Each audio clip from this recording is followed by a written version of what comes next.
Ericaliche. Mon atelier se situe à Septèmes-les-Vallons, donc un tout petit village proche de Marseille. Ma démarche est liée à la culture amérindienne. Les animaux représentent des totems qui ont une caractéristique du coup bien précise en fonction de leur médecine. Je les transforme en totems. Tout ça est lié vraiment à cette spiritualité chamanique, à cette démarche vraiment spirituelle et ce rapprochement à l'animal, à l'environnement, à la terre et à la nature. Je suis vraiment en technique mixte.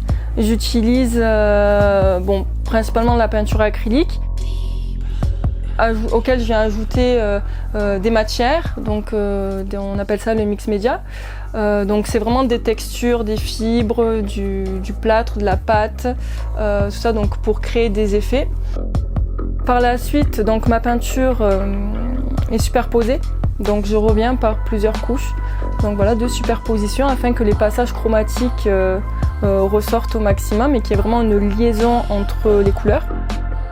Je rajoute tout ce qui est lié donc à cet esprit chamanique, les symboles. Donc c'est souvent des traits, des lignes, des points, des cercles qui rajoutent du coup cette dimension très spirituelle à la toile.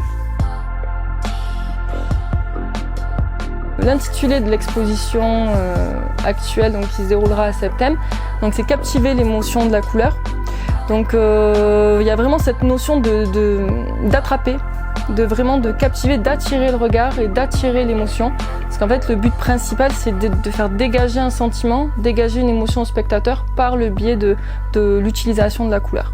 Au niveau des regards surtout qui sont qui font en sorte d'être très sensibles, ils doivent venir captiver et capturer le regard du spectateur qui vient regarder.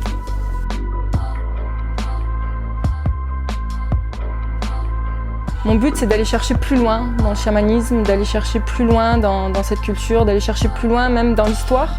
Donc voilà, je lis aussi beaucoup de livres qui sont liés au développement personnel, à l'histoire des Indiens, notamment aux Indiens du Canada, parce que voilà, j'ai une très très forte attache au Canada.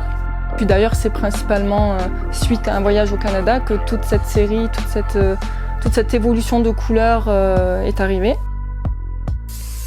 Ça va se poursuivre, les animaux vont peut-être se transformer, les fonds, parce que là par exemple c'est ma dernière toile et le fond a déjà évolué, on n'est plus forcément sur du noir. Donc je pense que oui, les choses vont évoluer, mais je pense quand même rester toujours dans cet univers. Voilà, j'ai une attache aussi particulière aux animaux, donc voilà, qui sont assez innocents.